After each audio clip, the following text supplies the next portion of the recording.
All right, music fans, welcome back. It's Dave, the Real Music Observer, observing real music in real time for real people. Yep, just like you right there and me right here. Randy Meisner, the tortured soul of the Eagles. A lot of people wonder how Randy Meisner is doing these days, as photographs of Randy last couple of years haven't looked so good, especially considering that fellow bandmate Don Henley is still on stage performing. Don Felder with his band. Joe Walsh is up there. I mean, these are peers. Bernie Ledden, not too long ago, was hanging out with the Eagles again, and he's not anymore. Randy, if you look at his career path, I think he would have been better off if he had stayed in Poco. Because number one, he didn't really adjust well to fame. Don Henley said he never adjusted, never adapted, didn't like it, didn't embrace it, whereas the other guys in the band seemed to at least understand it and deal with it, although it took its toll. Fame took its toll. Randy's personality, I think, was more introverted. Of course, he loved to perform, but I don't think he wanted the spotlight on him. And that's really why, if you look at, say, the Eagles documentary, this feud went on between Randy and Glen about take it to the limit, and he's got to sing this note. If he doesn't sing this note, Glen's going to do some physical harm to Randy. It wasn't good. And I understand from the performance side of things that, hey, this is your song and people want to hear it. But on the other hand, I also see the pressure, because this note was a gargantuan note that he had to hit at the end of the song. And it's one thing to have multiple takes in the studio and to take the best one of those takes and put it on the record.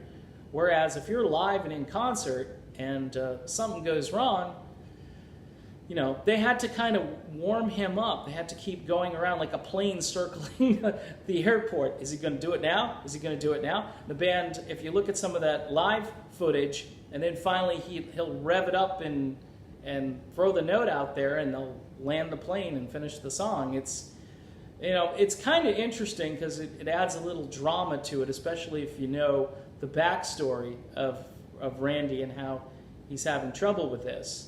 But if you look at Randy's associations after he left the band, he wasn't at all interested in collaborating with the Eagles. Why he didn't get the phone call for Hell Freezes Over is beyond me. Yes, I know Schmidt was in the band at that point, but I think you could have made room for Randy up there as well. Now, what are you going to do? Have two bass players? I don't know. Maybe. But Randy was such an important part of the band.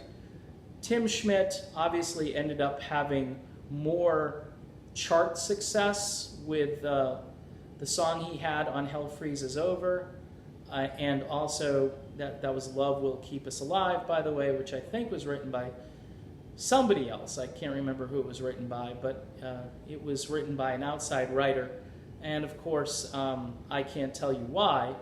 Schmidt had basically taken over for Randy, so I get that whole thing. But if you're going to bring everybody back, and if Hell truly did freeze over, I think you wanted to call some people who had left because, life in the Eagles, as we found out, was a combination of heaven and hell, according to Don Felder.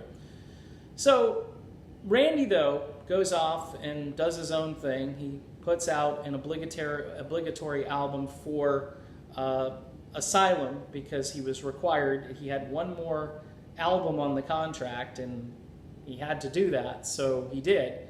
It was a very perfunctory album. I think Randy probably would want a do-over if you ask him today.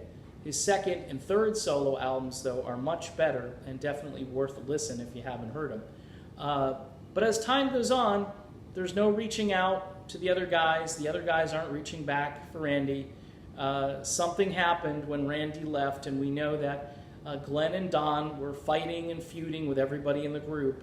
And it seems a little bit like bullying when you look back, because Randy's personality to me, you know, I hear that Paul McCartney, Michael Jackson thing, hey, Paul, I'm a lover, not a fighter. It just doesn't seem that Randy Meisner is a guy, you know, to throw punches, but, you know, I wasn't there. As time has gone on, you know, the Eagles continued after Hell Freezes Over. Then they had this millennial concert. Apparently, Randy was hoping that he might be invited to that. They did thankfully bring Randy in for the Rock and Roll Hall of Fame, as yes, he was inducted and he should be there. I think a couple of members noted that. But Randy's health these days, I think, is a reflection on what the other guys in this group were all about for a long time.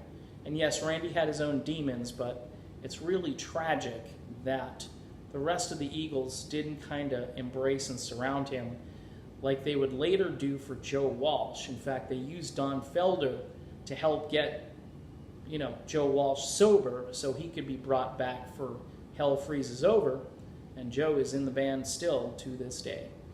All right, so that's my video. We wish Randy the best, and hopefully his health is improving, but haven't heard one way or another.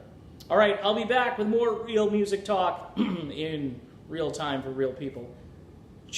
Just like you right there, and just like me right here. See you then.